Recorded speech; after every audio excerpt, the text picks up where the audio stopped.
بسم اللہ الرحمن الرحیم رب اشرح لی صدری ویسر لی امری واحلل عقدۃ من لسانی یفقہوا قولی۔ السلام علیکم ورحمۃ اللہ وبرکاتہ۔ کیسے ہیں آپ سب لوگ؟ امید ہے کہ آپ سب خیریت سے ہوں گے، ایمان کی بہترین حالت میں ہوں گے۔ آج میں آپ کو بتانے والی ہوں اچھا رشتہ ملنے کے لیے دعائیں۔ ماں باپ بڑے بہن بھائی کو چاہیے کہ بچوں اور چھوٹے بہن بھائیوں کو جوان ہونے کے بعد ایسی دعائیں یاد کروائیں جن میں اچھے رشتے ملنا اور عافیت کے ساتھ زندگی کا گزارنا طلب کیا گیا ہے، چونکہ یہ دعائیں خود اللہ تعالیٰ ہی نے بتائی ہیں۔ گویا پوری کائنات کے مالک خود ہی بتلا رہے ہیں کہ ہمارے دربار میں ہم سے اس طرح دعا مانگو، لہٰذا وہ دعائیں قبولیت کے زیادہ قریب ہیں۔ ربنا هب لنا من ازواجنا وذرياتنا قرة اعین واجعلنا للمتقین اماما۔ سورۃ الفرقان آیت نمبر 74۔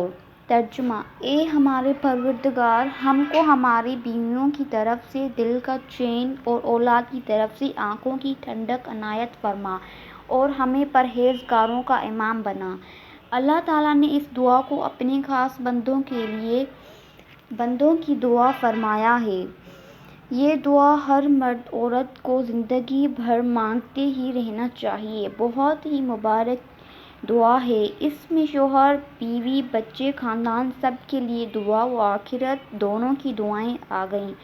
اس طرح خواتین اپنے الفاظ میں نیک شوہر کے لیے بھی خوب دعائیں مانگیں، مثلاً: اے اللہ، مجھے ایسا نیک شوہر عطا فرما جو خود بھی پورے دین پر چلنے والا ہو اور میرے لیے بھی دین پر چلنے میں معاون اور مدد فرما۔